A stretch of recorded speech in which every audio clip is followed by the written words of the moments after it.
नमस्कार दोस्तों। आज मैं आपके सामने जो टॉपिक लेके आया हूँ वो ये है कि हमें किस तरह के गुरु की शरण में जाना चाहिए और किस तरह के गुरु को हमें तत्काल ही त्याग देना चाहिए। तो आज इस पर खुल के बात करेंगे दोस्तों। जैसे कि मैंने अपनी पिछली वीडियो में बताया था आपको कि हमारी ज़िंदगी में कितना ज़रूरी है किसी ना किसी गुरु की शरण में जाना, चाहे वो सांसारिक दृष्टि से हो, चाहे वो आत्मिक कल्याण के लिए हो। बिना गुरु के हम कभी भी एक कदम नहीं चल सकते। अगर चलेंगे भी तो हमें ये नहीं पता लगेगा कि हम वो कदम सही दिशा में ले जा रहे हैं या गलत दिशा में। इसीलिए हमारी गलतियों को ठीक करने के लिए हमें एक गुरु की ज़रूरत पड़ती ही पड़ती है। तो जैसे कल मैंने आपको बताया था कि हमारी जो ज़िंदगी की ज़रूरतें हैं उनको पूरा करने के लिए भी हमें कैसे किसी दुनियावी गुरु, तीन लोक के गुरु की शरण में जाना पड़ता है।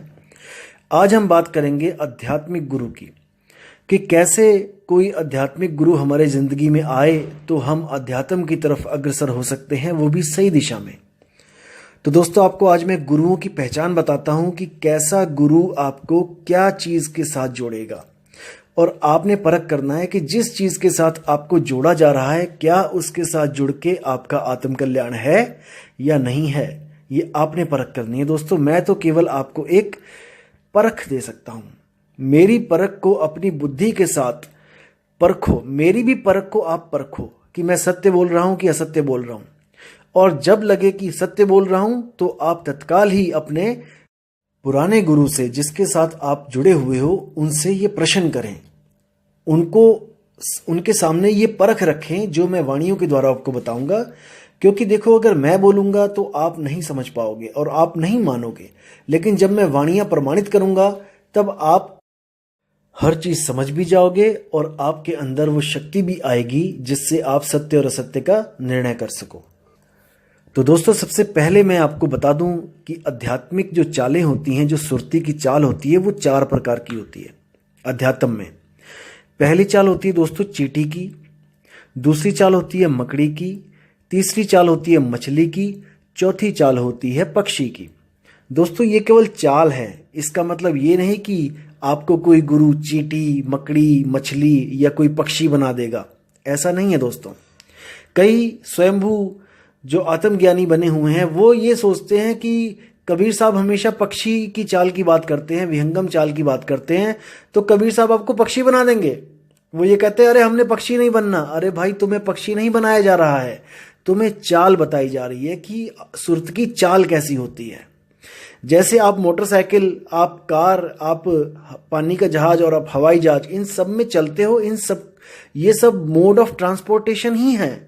आप एक जगह से दूसरी जगह पहुंचते हो, लेकिन इनकी चालों में फर्क है। इसका मतलब ये नहीं कि आपको मैं मोटरसाइकिल बना दूंगा या आपको मैं हवाई जहाज बना दूंगा या आपको मैं पानी का जहाज बना दूंगा। नहीं, इसका मतलब है कि आपकी जो पहुंच है वो लिमिटेड हो जाती है।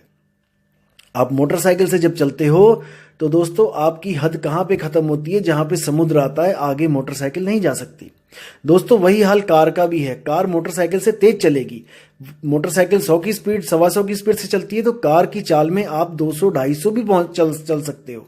मोटरसाइकिल से बहुत तेज चल सकते हो, जल्दी पहुंच सकते हो, लेकिन दोनों की हद समुद्र के तट पे आके खत्म हो जाती है। वहां पर ये आगे नहीं जा सकते दोस्तों। उसके बाद जो जहाज होता है वो समुद्र को आगे पार करके दूसरे देश तक जा सकता है, ये जहाज की चाल है। लेकिन दोस्तों, वो आसमान में नहीं उड़ सकता, आप ऊपर नहीं जा सकते। और जो हवाई जहाज है वो आसमान तक में उड़ सकता है, उसकी अलग चाल है। तो इन चालों को भी समझना पड़ेगा, ना कि आपको कोई पक्षी और कोई मकड़ी बनाने की बात कर रहा है।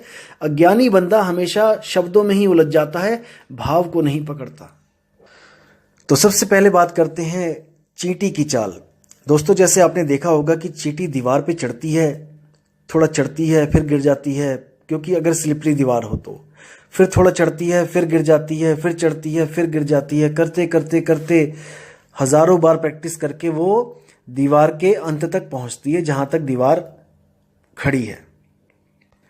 इसमें उसको बहुत बहुत ज्यादा मेहनत करनी पड़ती है। तो ये दोस्तों सुरत की पहली चाल है। जो गुरु आपको पिंड के चक्रों की साधना करवाए, जैसे गुदा चक्र, नाभि चक्र, हृदय चक्र, कंठ चक्र, अगर इन चक्रों की साधना करवाए कुछ नाम देके, जैसे ओम, क्लीम, हरिम, सोहम, सत्यम, ऐसे अगर नाम देके आपको जाप करवाता है और पिंड में चक्रों की साधना करवाता है, तो वो प्रथम चाल वाला गुरु है, यानी चींटी की चाल वाला गुरु है। वो गुरु आपको चींटी की चाल चलवा रहा है, सुरती को ऊपर की तरफ उठवा रहा है। तो दोस्तों उससे कल्याण नहीं होगा। दीवार गिरेगी तो साथ में चींटी भी गिरेगी। जैसे ही ये पिंड गिरेगा तो ये चक्र भी गिरेंगे और ये सुरती भी वापस गिर जाएगी, क्योंकि चींटी बिना आधार के नहीं चल सकती, दीवार का आधार लेके ही चलेगी। दीवार का मतलब ये शरीर, इनमें जो चक्र हैं, जब शरीर गिरेगा तो चक्र भी खत्म होंगे और सुरती फिर नीचे गिर जाएगी, फिर जन्मों में आ जाएगी। दूसरी चाल है मकड़ी की चाल। अब आप मकड़ी को भी देखिए कि कैसे दीवार पे चढ़ती है। मकड़ी भी चींटी की तरह एक बार चढ़ती है, गिरेगी, चढ़ेगी, गिरेगी, चढ़ेगी, लेकिन जैसे ही वो छत तक पहुंचेगी दोस्तों, वो क्या करती है चालाकी, वहां पर एक जाल बनाती है। वो जाल बनाने के बाद अब वो उसी जाल से नीचे उतरती है और उसी जाल से ऊपर चढ़ती है। जो तार होती है उसकी, जाल की तो तार होती है। तो दोस्तों वो चींटी से चतुर होती है और चींटी से फास्ट होती है। चींटी अगर एक बार गिर जाए तो उसके पास और कोई चाल नहीं है चलने की, लेकिन मकड़ी क्या करती है, एक बार चढ़ाई करने के बाद वो अपनी चाल बदल देती है। वो दोबारा दीवार पर चढ़ने के लिए कभी भी दीवार का सहारा नहीं लेती। उसके बाद वो जाल से ऊपर और नीचे जाती है और चींटी से 50 गुना फास्ट जाती है। दोस्तों ये जो मकड़ी की चाल वाली भक्ति है, ये कौन सी भक्ति है, ये है अनहद नाद की भक्ति। इसमें क्या होता है, इसमें आप एक बार प्रैक्टिस करके नाम को जप के जब आप सबसे आखिरी चक्र तक पहुंचते हो, तब वहां पर आपको एक शब्द धुन मिलती है। आप उस शब्द धुन के सहारे वापस उसी निचले स्थान पर आ सकते हो, निचले चक्रों तक, और उसी से सुरती को दोबारा वहां तक ले जा सकते हो जहां वो शब्द धुन आपको मिली थी। तो इसी तरह बार बार अभ्यास करने पे आपको दोबारा उन चक्रों में आना जाना नहीं पड़ता। आप शब्द धुन के द्वारा ही आप सीधे आ और जा सकते हो, अपनी सूरत को चढ़ा और उतार सकते हो। ये शब्द धुन दोस्तों कैसे मिलती है, जब आप कानों को बंद करके, अपने अंगूठों से दोनों कानों को बंद करके अपनी सारी सुरती अंदर की तरफ लगाते हो, बाहर की दुनिया से कनेक्शन तोड़ते हो, और जब अंदर में देखते हो, धुन को सुनते हो, तब इसी 5 तत्वों के शरीरों की 5 धुनें जो बहुत सूक्ष्म रूप में अंदर बज रही हैं, आप उनको सुनना शुरू करते हो। और सुनते सुनते वो इतनी विराट हो जाती है कि वो जैसे नगाड़े बज रहे हों, बादल गरजता है, इतनी ज़्यादा आवाज़ हो जाती है। और वो धुनें आपस में ही बदलने लग जाती हैं। कभी वो बादलों की गर्जना की तरह सुनाई देती है, कभी वो वीणा में बदल जाती है, कभी वो बांसुरी बन जाती है, कभी वो शंख बन जाती है। तो वो बदलती रहती है। और दोस्तों जहां पर बदलाव हो जाए वो चीज माया होती है, वो कभी सत्य नहीं हो सकती, क्योंकि सत्य कभी बदलता नहीं है। सत्य एक रस रहता है, उसकी यही पहचान है। सत्य कभी नहीं बदलता, लेकिन अनहद धुन हमेशा बदलते रहते हैं। क्योंकि कबीर साहब ने भी बोला है, अनहद बाजा जम का थाना, पांचों तत्व करें घमसाना। यानी अनहद बाजा जम का थाना, जो जम है, जो काल है, उसका थाना यानी कि उसका ही घर है, वहां से मुक्ति नहीं हो सकती। तो साहिब कहते हैं, अनहद बाजा बिधि बिधि बाजे, सार शब्द न्यारी धुन गाजे। कि अनहद बाजा जो धुन है अनहद की, ये 5 तत्वों की 5 धुनें हैं, इसी को 5 नाम कह देते हैं संत। ये असल में वो नाम नहीं है जिसकी मैं बात कर रहा हूं, क्योंकि मेरा नाम एक रस है, ना कि 5 रस हैं। जाप मरे अजपा मरे, अनहद भी मर जाए। इसी धुन के लिए बोल रहे हैं कि अनहद भी मर जाए, और सुरत समाए शब्द में वाको काल न खाए। तो इसको समझना पड़ेगा दोस्तों कि क्यों अनहद धुन मर जाती है, जबकि अनहद का नाम का अर्थ देखोगे तो वो है अनहद, यानी कि इनफाइनाइट, यानी कि जिसका कोई अंत नहीं। लेकिन उसको भी कबीर साहब कह रहे हैं कि वो भी मर जाए। ऐसा क्यों बोला गया है दोस्तों? क्योंकि ये जो 5 तत्व की धुनें हैं ये 24 घंटे हो रही हैं, हमारे अंदर ही हो रही हैं, लेकिन जैसे ही हमारा शरीर ठंडा पड़ेगा, यानी कि हमारी जो जीवात्मा यहाँ से निकल जाएगी, तो ये धुनें शांत हो जाएंगी। जैसे और भी हमारे यहाँ धुनें हो रही हैं शरीर में, जैसे दिल की धड़कन, जो नाड़ी की आवाज़ है। आप देखोगे दिल की धड़कन पे कान लगा के देखो, धक धक धक धक 24 घंटे हो रहा है। 24 घंटे का मतलब ये नहीं कि ये बेहद है। 24 घंटे, संत कहते हैं कि वो धुन 24 घंटे हो रही है, वो सही बोल रहे हैं कि 24 घंटे हो रही है, जैसे ये दिल की धड़कन धड़क रही है 24 घंटे। लेकिन कब तक धड़केगी ये? जब तक हमारे प्राण इस शरीर में है। जैसे ही हमारे प्राण पखेरु उड़ गए, ये धड़कनें भी बंद हो जाएंगी। ये शब्द खत्म हो जाएगा जो 24 घंटे चल रहा है। लेकिन वो शब्द जिसकी संत महात्मा बात करते हैं, वो कभी खत्म नहीं होता। वो एक लय है, एक सार है। तो इसको दोस्तों समझना पड़ेगा। तो तीसरी चाल की बात करते हैं दोस्तों। वो क्या है? वो है मछली की चाल। आपने मछली देखा होगा कि कैसे चलती है। पानी के विपरीत हमेशा मछली चलती है, पानी के साथ मछली कभी नहीं चलती। इसी तरह जो संत होते हैं, जो मछली की चाल से चलवाते हैं, वो श्वासों पर सुरती को चढ़ाते हैं, श्वासों से उलट। श्वास नीचे जाती है, सुरत ऊपर की तरफ जाती है। तो दोस्तों इसमें क्या होता है? इसमें श्वास को पकड़कर सुरत ऊपर जाती है। ना तो दीवार को पकड़ रहे हैं, ना मकड़ी के जाल को पकड़ रहे हैं। ये है मछली की चाल। ये इन दोनों से बिल्कुल न्यारी चाल है।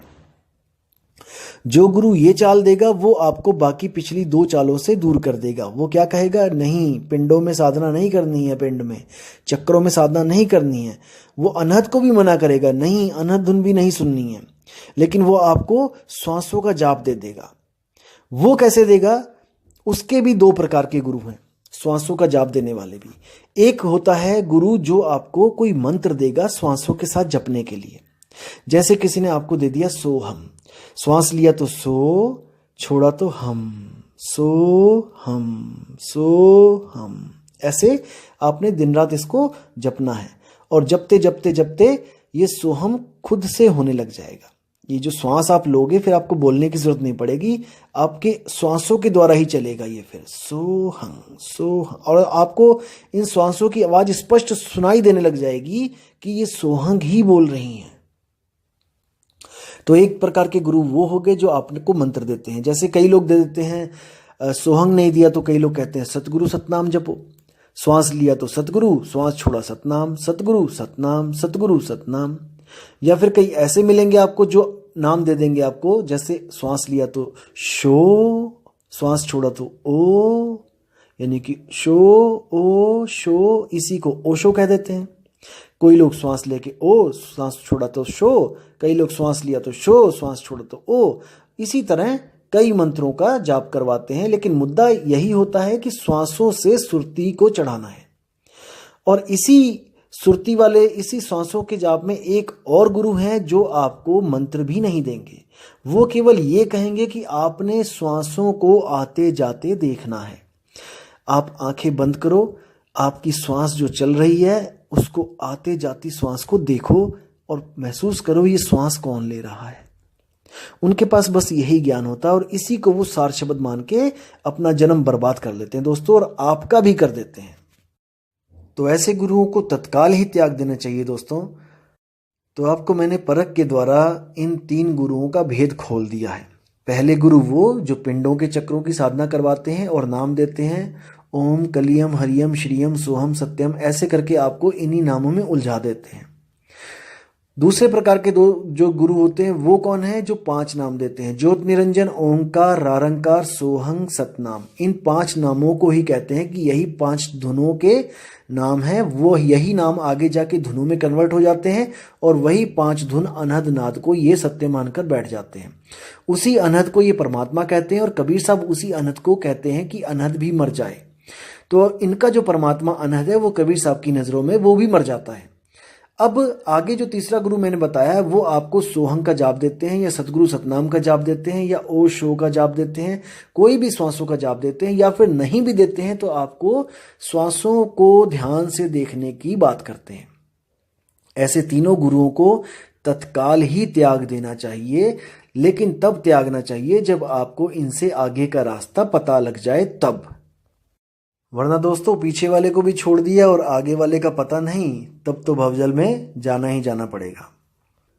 इसलिए अब मैं आपकी कुछ मदद करने के लिए आपको बताना चाहता हूं कि इससे आगे का गुरु, जो चौथे प्रकार का गुरु है, वो कौन होता है।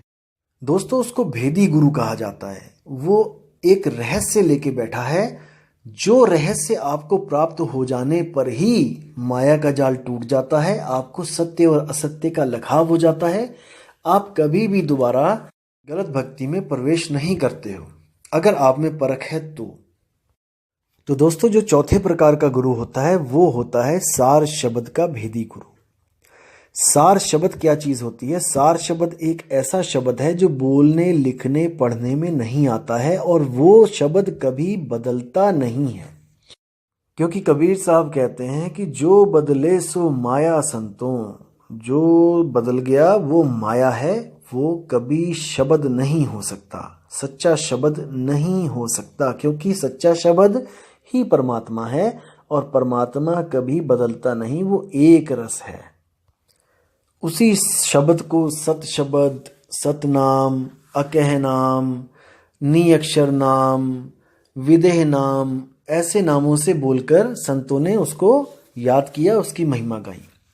तो इसी प्रकार मदन साहिब क्या कहते हैं, उस परम अक्षर को, उस परम शब्द को, उस विदेह शब्द को कैसा गुरु आपको बता सकता है, इसके बारे में एक बाणी कहते हैं, सोई गुरु पूरा कहाए, दो अक्षर का भेद बताए, एक छुड़ाए एक लखाए, तब प्राणी निज घर को जाए।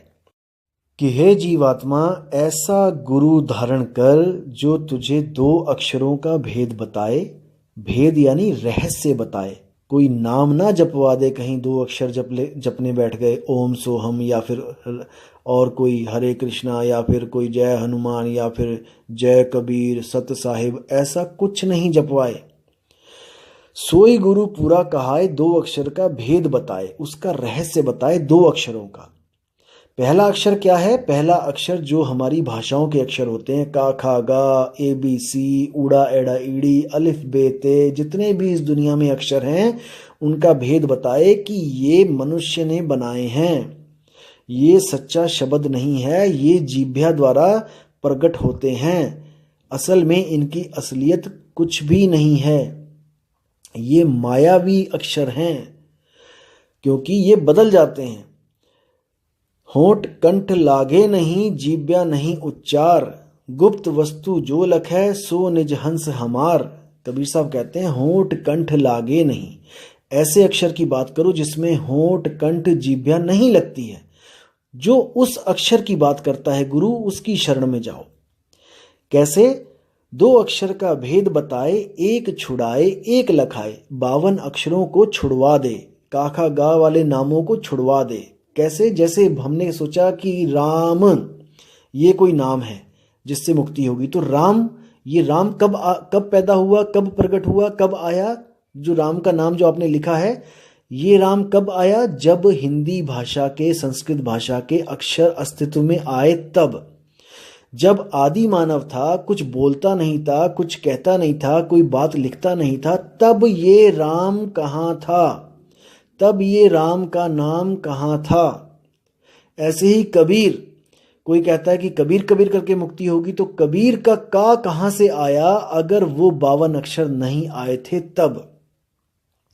कबीर 3 अक्षरों से हुआ है, लेकिन वो तब बना है जब 52 अक्षर पैदा हुए हैं, जब 52 अक्षर पूरे अस्तित्व में आए हैं, तब उससे अनंतों नाम बने हैं। इसीलिए कबीर साहब ने बोला है बाणी 340 पेज नंबर गुरु ग्रंथ साहब में कि 52 आखर लोक त्रय, सब कुछ इन्हीं माही, ये आखर खिर जाएंगे वो आखर इनमें नाही। कि हे हंस जीवात्मा, ये 52 अक्षर तुमने ही पैदा किए हैं, किसी इंसान ने ही पैदा किए हैं, और तुमने, उस इंसान ने उन्हीं अक्षरों में से भगवान का भी एक नाम रख दिया। उसने एक रखा और आने वाले लोगों ने अनंत नाम रखते चले गए, अनंत मंत्र बनाते चले गए, और उसको जप कर मुक्ति का आस लगा के बैठे, मुक्ति की आस लगा के बैठ गए कि हमें मुक्ति मिल जाएगी। किन नामों से? जो नाम मैन मेड हैं, जो इंसान ने बनाए हैं। लेकिन साहिब क्या कहते हैं कि वो नाम किसी ने नहीं बनाया, वो स्वयं से प्रकट होता है, स्वयं से होता है, स्वयं से अस्तित्व में है। 52 आखर लोक त्रय सब कुछ इन्हीं माही, ये आखर खिर जाएंगे, ये अक्षर खंडित हो जाएंगे, किसी दिन ये खत्म हो जाएंगे। जब तुम्हारे अस्तित्व खत्म होगा ये अक्षर भी खत्म हो जाएंगे, लेकिन वो आखर इनमें नहीं। वो जो सच्चा शब्द, सच्चा अक्षर है, वो इन 52 अक्षरों में नहीं है। गुरु ग्रंथ साहब के अंग नंबर 343 पे भी कबीर साहब ने साफ साफ स्पष्ट लफ्जों में सीधे बोला कि 52 आखर जोरे आन, सक्या न अक्षर एक पहचान, सत का शब्द कबीरा कहे, पंडित होए सो अनभय रहे। अनभय यानी अनभय, डर ना हो जिसको।